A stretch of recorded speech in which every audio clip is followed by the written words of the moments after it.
Daniel Rivera was invisible to most people. If you worked in that high-rise office building in downtown Houston, you probably never noticed him. You might have walked past him in the hallway at 7 p.m. as you were heading home, or seen him pushing a janitorial cart toward the elevators as you were rushing to a dinner reservation. He was just part of the background, like the hum of the air conditioning or the flicker of the fluorescent lights. Before we continue the story, let me tell you that today's story has the potential to deeply impact many people's lives, especially those who listen to it carefully until the very end and truly understand it. So I request you to pay close attention to the entire story, reflect on the lessons hidden within it, and if you're new to our channel, make sure to subscribe for more financial, motivational, and reality-based stories like this. Money is made by owning Now, things, without wasting not any working time, for them. let's move forward with the story. By day, Daniel was a ghost. By night, he was the man who made your workspace clean for the next morning. Every evening, just as the city was winding down, Daniel was clocking in. He wore a dark blue uniform with his name stitched over the pocket, a set of keys jangling on his hip, and a weight on his shoulders that had nothing to do with the vacuum cleaner he pushed from floor to floor. He was 34 years old, with tired eyes and the kind of quiet demeanor that comes from years of not being seen. His shift started at 10 p.m. He'd ride the service elevator to the top floor and work his way down, emptying trash bins, wiping down break room counters, vacuuming the corporate carpet of a financial firm where the receptionist probably made 3 times his salary. He knew every inch of that building. He knew which executives worked late, which cubicles had pictures of kids on the desks, and which conference rooms smelled like expensive cologne long after the meetings ended. But knowing the building didn't pay the bills. Daniel's life was a constant, exhausting math problem. His annual income was just enough to cover the rent on a small 2-bedroom apartment in a working-class neighborhood, the utilities, and the grocery bill for his 2 kids. Just enough. But life is never just enough, is it? There were school supplies, doctor visits, car repairs.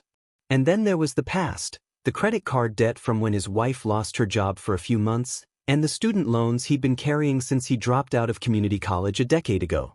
He was drowning slowly, not in a dramatic way, but in the quiet, grinding way that most people don't see. It was in the way he'd stare at his bank account on his phone during his lunch break, hoping the numbers would somehow change. It was in the way he'd tell his kids, "Maybe next month, me Joe," when they asked about going to the movies. It was in the way he and his wife Carmen would lie in bed at 3 p.m., trying to sleep while the afternoon sun streamed through the thin curtains, too exhausted to talk, too worried to rest. The worst part was the drive home. At 5 a.m., when his shift ended, he'd get into his beat-up Honda Civic and sit in the parking lot for a minute before starting the engine. The sun was just beginning to rise over the Houston skyline, painting the glass towers in shades of gold and pink. It should have been beautiful. But to Daniel, it felt like a postcard from a world he didn't belong to. He'd watch the early morning joggers, the people in suits grabbing coffee from the cart that just opened, the city stretching awake. And he'd feel the weight of another night in his bones. He'd think about his father, who had worked 2 jobs his whole life and died with nothing but a paid-off funeral policy. He'd think about his mother, who still cleaned houses at 68 because her Social Security wasn't enough. He'd grip the steering wheel and wonder, is this it? Is this just going to keep going until I'm too old to push a mop? It wasn't anger. It was worse than anger. It was a quiet, hollow acceptance that maybe this was all he was worth. One Thursday morning, after a particularly long shift, he'd covered for a coworker who called in sick. Daniel sat in the break room on the 12th floor. It was technically an employee break room, but the janitorial staff wasn't really supposed to use it. The rule was unspoken but understood. Still, at 2 a.m., no one was around. Daniel sat at the edge of a leather couch, eating a sandwich he'd made at home, staring out the floor-to-ceiling windows at the lights of the city below. The break room door opened.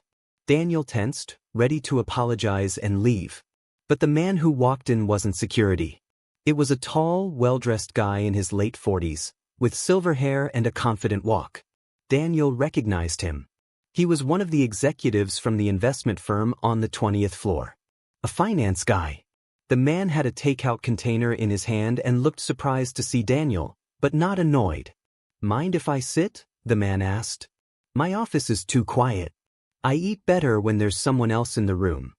Daniel nodded, unsure what to say. The man sat down, loosened his tie, and started eating his late-night dinner. For a few minutes, they ate in silence. Then the man's phone buzzed. He glanced at it, sighed, and put it face down on the table. He looked at Daniel. Long night, huh? Daniel shrugged. Same as always. The man nodded. I hear that. I've been doing this for 25 years. The hours don't get shorter. But the game changes. He gestured vaguely at the window. You know what I learned? Took me way too long to learn it. Money isn't made by working more hours. You can't trade your time for dollars forever. Time runs out. Daniel listened, chewing his sandwich slowly. The man continued, half thinking out loud, the way tired people do when they've had too much coffee and not enough sleep. Money is made by owning things. Assets. Things that work while you sleep. Stocks, real estate, a business. You gotta build a machine that prints money for you so you don't have to be the one pulling the lever. He finished his food, stood up, and gave Daniel a small nod. Anyway, sorry for the lecture. Have a good night. And just like that, he was gone. Daniel sat there for a long time after the door closed. Assets. Working while you sleep. Building a machine. He'd never heard anyone talk like that. Everyone he knew traded time for money. Overtime for extra cash. A second job for a little breathing room. But this man was saying that was a trap. That you could never win that way. He looked out the window at the glittering city. For the first time in years, he didn't feel tired. He felt something else. A tiny, fragile spark. What if he wasn't stuck? What if he just didn't know the rules? That night, on his drive home, Daniel didn't stare at the skyline with envy. He stared at it with a question in his heart. How do I get in the game? He got home, kissed his sleeping kids on the forehead, and climbed into bed next to Carmen. He should have been exhausted. But his mind was racing. He pulled out his phone, turned the brightness all the way down so it wouldn't wake her, and typed into the search bar, "What is an asset?" It was 6 a.m. The sun was coming up. And for the first time in his adult life, Daniel Rivera wasn't just getting through the day. He was looking for a way out. The first few months were the hardest. Not because the work was difficult. Daniel was used to hard work. But because changing how you think about money, when you've never had any, feels like trying to build a house while you're still living in it. He started small. On his phone, during lunch breaks, while waiting for the bus, in those few minutes of quiet before falling asleep. He watched YouTube videos that explained investing like he was 5 years old. He checked out books from the library, books that felt like they were written for a different species, with words like dividend yield, and compound interest, and market capitalization. He read them slowly, often rereading paragraphs 3 or 4 times until the meaning clicked. Carmen noticed the change first. "You okay?" she asked one Saturday morning, finding him at the kitchen table with a notebook, a calculator, and a stack of library books. "You haven't looked up in 2 hours." Daniel looked at his wife, really looked at her. She was still beautiful, even after 10 years of marriage and 2 kids and too many sleepless nights. But there were lines around her eyes now, and she wore the same faded bathrobe she'd had since before they were married. When was the last time he bought her something just because? "I'm trying to figure something out," he said quietly. "A way out." She sat down across from him, skepticism mixed with hope on her face. They'd had this conversation before, in different forms. Get-rich-quick schemes a coworker tried to sell him. Lottery tickets.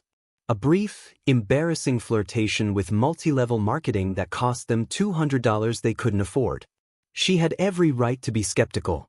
"Not like before," he said, reading her expression. "This is different. It's boring. That's the point." He showed her what he'd been learning. Not the complicated stuff. He barely understood that himself yet. Just the core idea. That money could grow if you left it alone. That you didn't need to be rich to start. That time was actually on their side if they used it right. Carmen listened without interrupting. When he finished, she was quiet for a long moment. Then she reached across the table and took his hand. "Daniel, I work part-time at the daycare. It's not much, but what if we put that money in this thing you're talking about? All of it?" He stared at her. "Carmen, that's your money. You earned that." She shook her head. We're a team. Always have been. If you believe in this, I believe in you. That conversation changed something between them. They became partners in a way they hadn't been since the early days, when they were young and in love and thought everything would work out somehow. Now they were older and wiser, and they were going to make it work themselves. The first step was the ugliest, facing the debt. Daniel had avoided looking at the full picture for years. It was too painful, too shameful.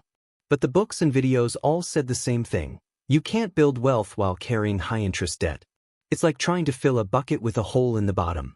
So one night, after the kids were asleep, he and Carmen sat down with all their bills, all their statements, and added it up. Credit cards. Student loans. A small personal loan from Carmen's brother. The total came to $37,000. $37,000. For a moment, Daniel felt the walls closing in. That was more than he made in a year. How could they ever climb out of that? But then he remembered something from one of the videos. A man with gray hair and calm eyes had said, "Debt is just math. Don't make it emotional. Make a plan and execute the plan." So they made a plan. The avalanche method, they called it. Pay minimums on everything. Throw every extra dollar at the highest interest debt first. It would take time. It would hurt. But the math said it would work. Daniel started working every overtime shift he could get. Carmen picked up extra hours at the daycare and started watching a neighbor's kids on weekends for cash. They cut everything. Cable went first. Then eating out. Then the small luxuries they'd allowed themselves. A six-pack of beer on Fridays, ice cream for the kids, Daniel's morning coffee from the gas station. The first month, they put $340 toward the credit card with the 23% interest rate. It felt like nothing. Like spitting into the ocean. But they kept going. The second month, $410. The third, $385. The fourth, $520, because Daniel worked every single holiday shift no one else wanted. Slowly, painfully, the balances started to shrink. Not fast enough to feel good, but fast enough to keep them going. Meanwhile, Daniel kept learning. He discovered the concept of index funds, specifically the S&P 500, which tracked the 500 largest companies in America. He learned about dollar-cost averaging, the practice of investing the same amount every month regardless of what the market was doing. He learned about the 40-year history of the market, how it went up and down but always went up over the long term. He also learned about the people around him. His coworkers, the other janitors and cleaners, thought he was weird now. He'd sit in the break room reading instead of scrolling through his phone or complaining about the supervisors. They'd talk about the new sneakers they were going to buy, the vacations they were putting on credit cards, the cars they were leasing. Daniel listened and said nothing. He thought about the executive he'd met that night in the break room. The man had said money comes from owning things, not working for them. And Daniel finally understood what that meant. His coworkers were working for money, then spending that money on things that lost value the moment they bought them. They were on a hamster wheel, just like he'd been. But the executive, and the people in the books, and the people on the videos, they owned pieces of companies. They owned shares that paid dividends. They owned assets that grew while they slept. So Daniel made another decision. Even while they were paying off debt, he would start investing. Just a little. Just to build the habit. The first month, he put $25 into an S&P 500 index fund. $25. It felt absurd. What could $25 ever become? But he'd learned about compound interest by then. He knew that $25 invested every month for 30 years at an average return of 8% would grow to more than $35,000. And that was just the beginning. If they could increase that amount over time, if they could pay off the debt and free up more money, the numbers got bigger. Much bigger. He showed Carmen the projections. She didn't fully understand the math, but she understood the hope in his eyes. And she squeezed his hand and said, "Okay, we do this together." The first year was brutal. There were moments when Daniel wanted to quit. When the car needed a $600 repair and they had to put it on a credit card, setting them back months. When his daughter asked why they couldn't go to the water park like her friend's family. When he was so tired from working double shifts that he fell asleep driving home and almost hit a guardrail. But he kept going. Not because he was some kind of superhero, but because the alternative was worse. The alternative was giving up. The alternative was accepting that his father's life, working until you drop, dying with nothing, was his future too. And slowly, almost imperceptibly, things began to change. After 14 months, they paid off the first credit card. Daniel held the statement showing as zero balance and felt like crying. They had a small celebration, a pizza dinner at home, the kind they used to take for granted. The kids cheered. Carmen hugged him tight. After 22 months, they paid off the second card. By then, their monthly debt payments had freed up almost $400. They could have used that money for so many things. A better apartment, a newer car, clothes that didn't come from thrift stores. Instead, Daniel increased their investment contribution from $25 a month to $200. And he kept working, kept learning, kept dreaming. One night, about 2 years after that first conversation in the break room, Daniel was vacuuming the 15th floor when he saw the executive again. The man was leaving his office late, briefcase in hand. He nodded at Daniel, about to walk past, then stopped. "Hey," the man said. "I remember you. From the break room. A couple years back." Daniel nodded, turning off the vacuum. "Yes, sir. I remember. You said something that night. Changed how I think about things." The man raised an eyebrow. "Oh yeah? What did I say?" "Money comes from owning things, not working for them." The man smiled, a real smile, not the polite corporate kind. Did it help? Daniel thought about the debt they'd paid off. The small but growing balance in their investment account. The way Carmen looked at him now, with pride instead of worry. The future that no longer felt like a wall but like a horizon. "Yes, sir," he said quietly. "It helped more than you know." The man studied him for a moment, then nodded slowly. "Good. That's really good. Keep going." And he walked toward the elevator, leaving Daniel alone with the hum of the vacuum and the lights of the city outside the window. Daniel looked out at Houston, the same skyline he'd stared at with despair for so many years. It didn't look like a postcard from another world anymore. It looked like a city full of people, each fighting their own battles, each trying to figure out the same puzzle. He was still a janitor. He was still tired most days. He still drove the same beat-up Honda. But something had shifted inside him. He wasn't just surviving anymore. He was building. And the best part? The best part was that he was just getting started.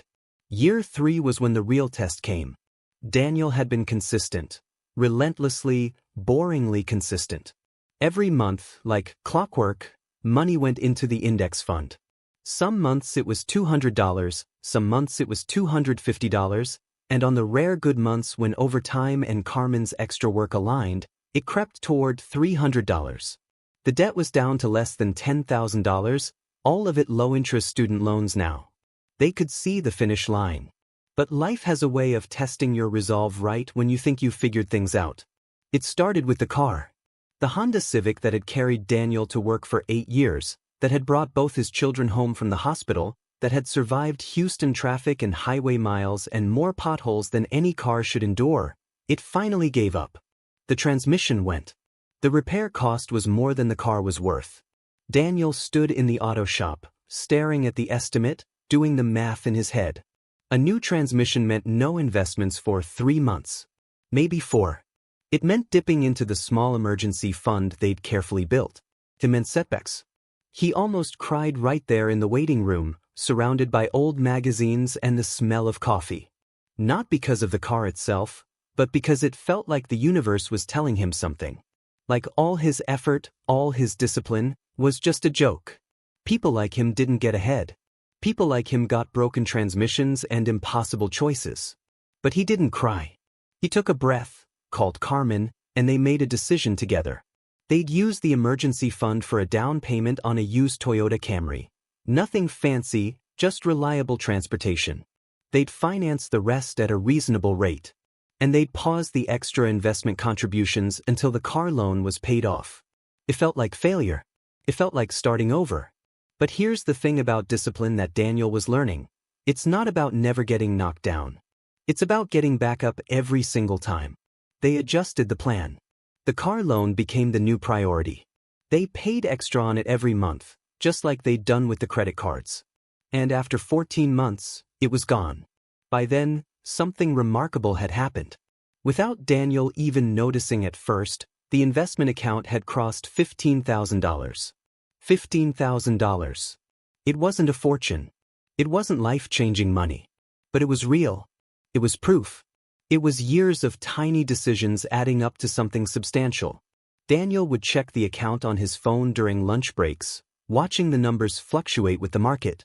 Some days it went up, some days it went down, but the overall trend was unmistakable. It was growing. Slowly, patiently, stubbornly growing. His coworkers noticed the change in him. Not the money, he never talked about that. But something in the way he carried himself. The way he didn't slump anymore. The way he made eye contact. The way he smiled more, even during the long overnight shifts. One of the younger janitors, a kid named Marcus who was always complaining about being broke, asked him about it during a break. "Man, how come you're always so chill? We do the same job, same hours, same pay. But you look like you got something I don't." Daniel thought about how to answer. He could have explained compound interest and index funds and the miracle of time in the market. He could have pulled out his phone and shown Marcus the numbers. He could have shared everything he'd learned. But he also remembered how he used to feel when people tried to give him advice, like they didn't understand his reality, like they were speaking a different language. So instead, he kept it simple. "I just started putting a little money away," Daniel said. "Every month. Doesn't matter how much. Just consistently. And I stopped trying to keep up with everyone else." Marcus frowned. "That's it? That's your secret?" Daniel shrugged. "That's it. Boring, right?" Marcus laughed. "Yeah, man, that's real boring." But something in his eyes shifted, like a door opening just a crack. The years rolled on. Daniel kept working nights. Kept investing.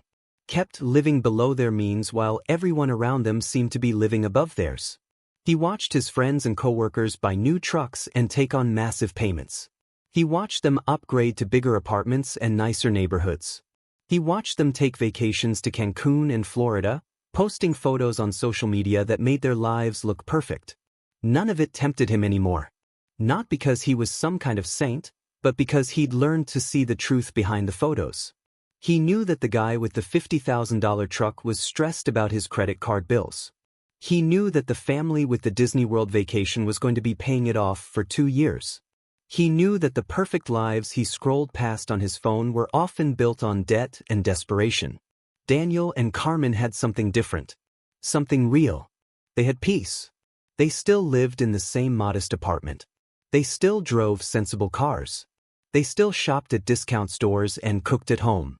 But when emergencies came, and they always came, they had money to handle them. When the kids needed something for school, they could say yes without checking the bank account first. When Carmen's mother got sick, Daniel bought her a plane ticket to go visit without a second thought. That was the real wealth. Not the number in the account, but the freedom it bought. The freedom from fear. Year 7 brought a promotion. Not a big one, but meaningful. Daniel was offered a supervisor position, still janitorial, still nights, but with a small raise and less physical labor. He'd be managing the crew instead of pushing a mop. He took it. Not because he needed the money, though it helped, but because it meant he was moving forward. It meant he wasn't stuck. The raise went straight into the investment account. By then, they were contributing over $500 a month. The account had grown to nearly $80,000. Daniel did the math one night, sitting at the kitchen table with Carmen after the kids were asleep. At their current contribution rate, assuming average market returns, they'd cross $200,000 in another 5 years. And after that, the growth would start to accelerate. The compounding would really kick in. "You realize what this means?" Daniel asked softly. Carmen looked at the numbers, her brow furrowed. "It means we're doing okay?" "It means," Daniel said, "that in about 10 years, I can stop working nights." She stared at him. "Stop working?" "Daniel, we can't afford that." "Not stop working completely, but stop working nights. Get a normal job during the day. Or maybe—" He hesitated, almost afraid to say it out loud.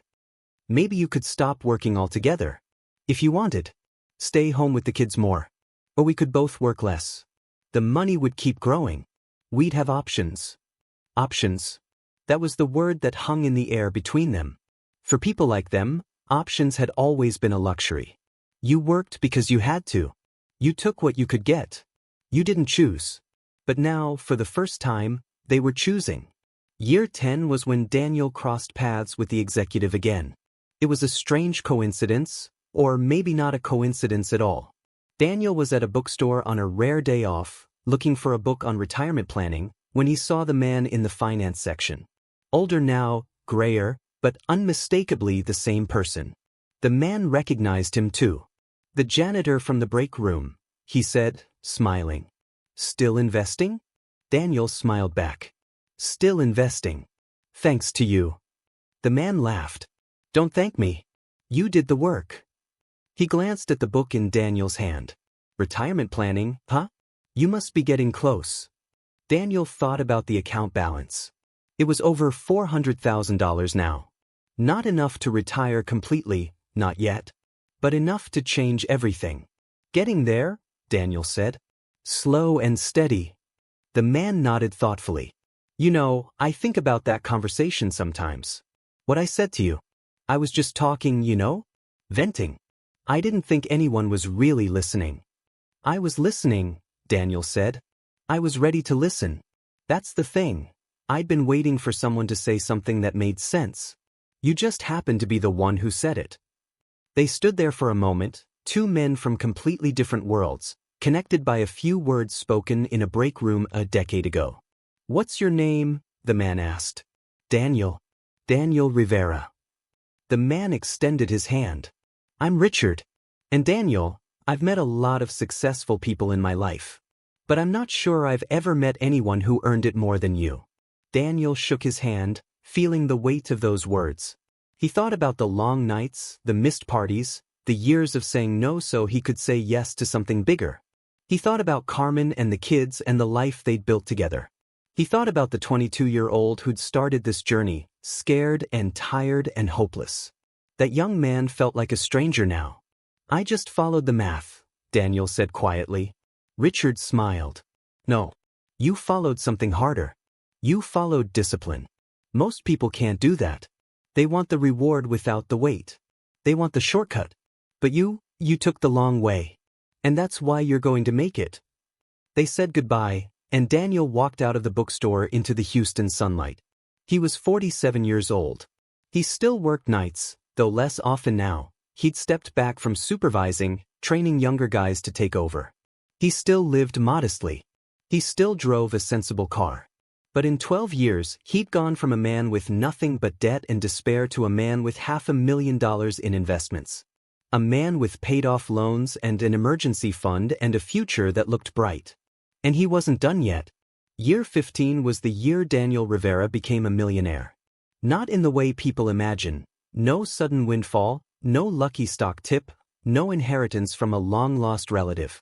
It happened on a Tuesday, quietly, while he was eating lunch in the same break room where it all began. He'd pulled out his phone to check the account, the way he'd done thousands of times before. The market had been having a good run, and he knew he was close. But when the number loaded, he had to look twice. $1,002,347. He stared at the screen for a long moment. Then he put the phone down, picked up his sandwich, and took another bite. For some reason, he thought about his father. His father had died at 62, worn out by a lifetime of manual labor and financial stress. He'd never had a retirement account, never taken a vacation that lasted more than a weekend, never known what it felt like to not worry. Daniel remembered the funeral, the way relatives had whispered about how they'd have to take up a collection to cover the costs. He remembered his mother's face, pale and exhausted, not just from grief but from the sheer weight of another unexpected expense. His father had worked so hard. And in the end, he had nothing to show for it but a paid-off burial plot. Daniel thought about what his father would say if he could see this number. Would he be proud? Confused? Baffled that his son had found a way out that he never could? The truth was, his father hadn't had access to the information Daniel had found. He hadn't had YouTube videos explaining compound interest in simple terms. He hadn't had index funds with low fees that let anyone become a part owner of the largest companies in America. He'd worked with his hands, trusted the wrong people, and died believing that some people were just lucky and others weren't. Daniel finished his sandwich, put his phone away, and went back to work. He had floors to clean, trash to empty, bathrooms to sanitize. The account balance didn't change any of that. But it changed everything.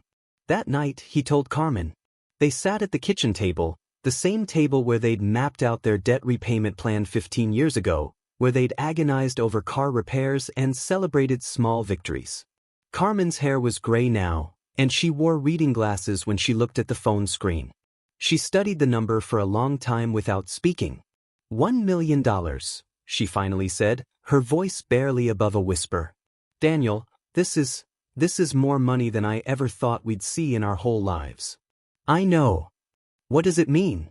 Can we finally? Daniel nodded slowly.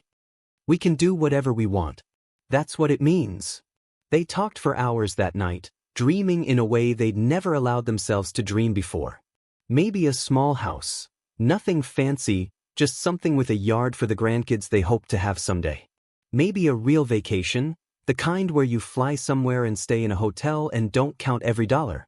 Maybe Carmen could finally quit the daycare, or at least cut back to part-time. Maybe Daniel could stop working nights.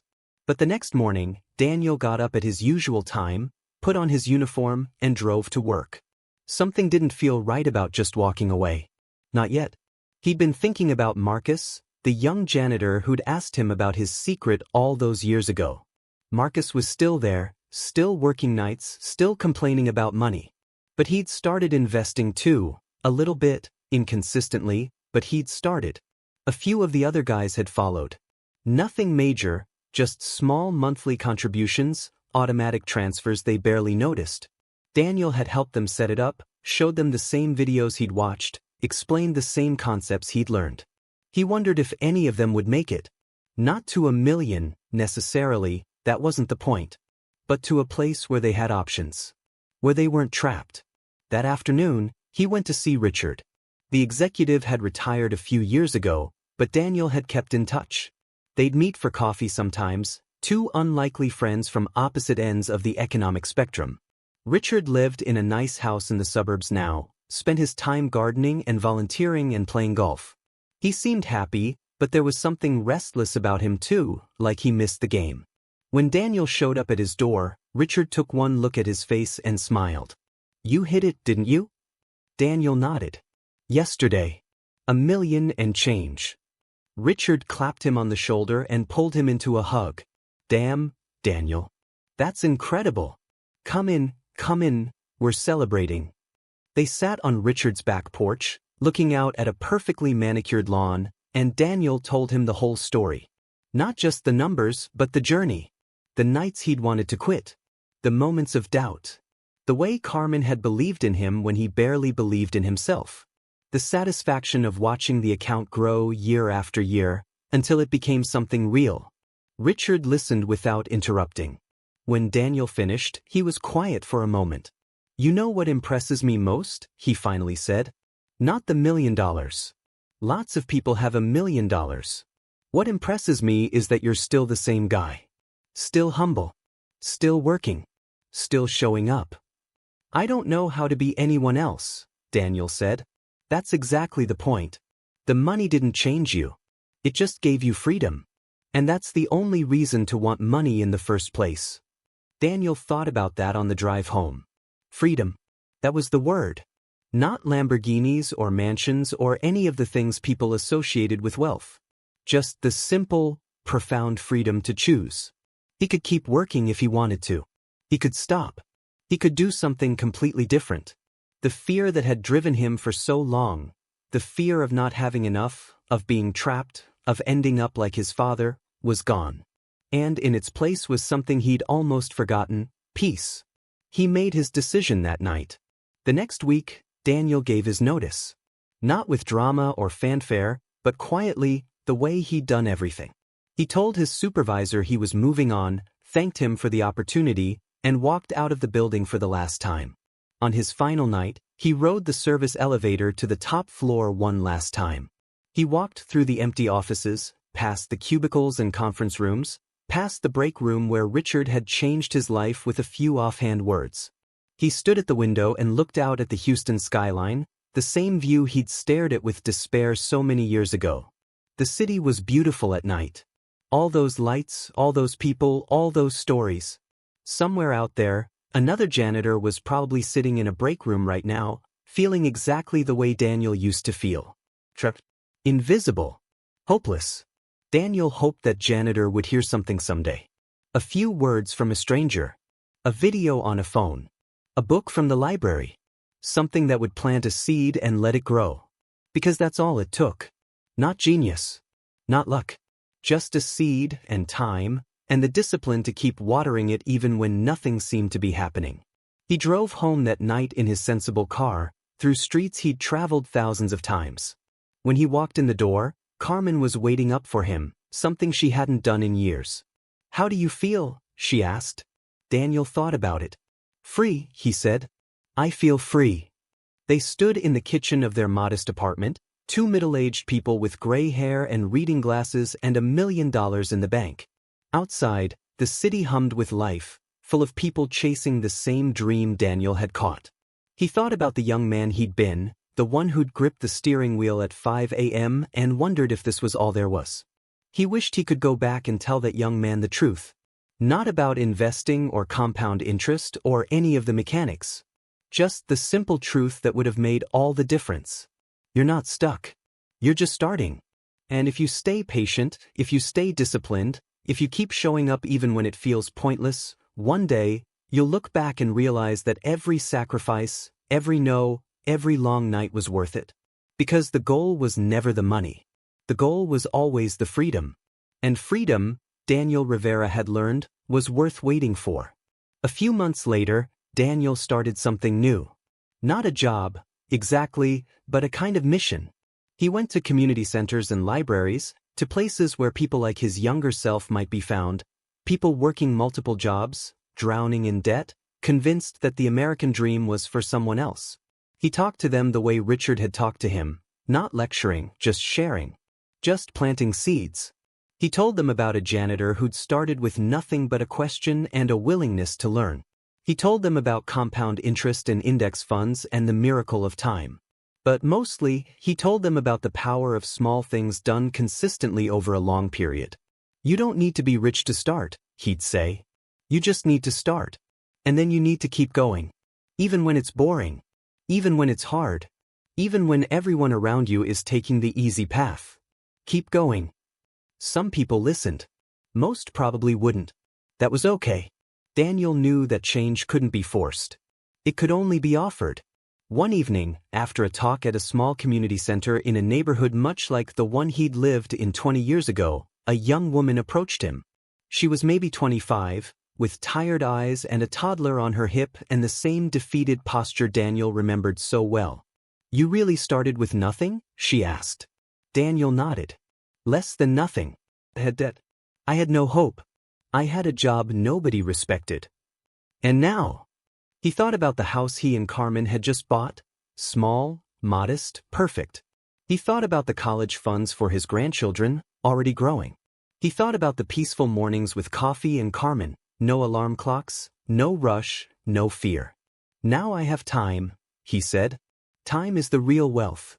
Everything else is just a tool to get it."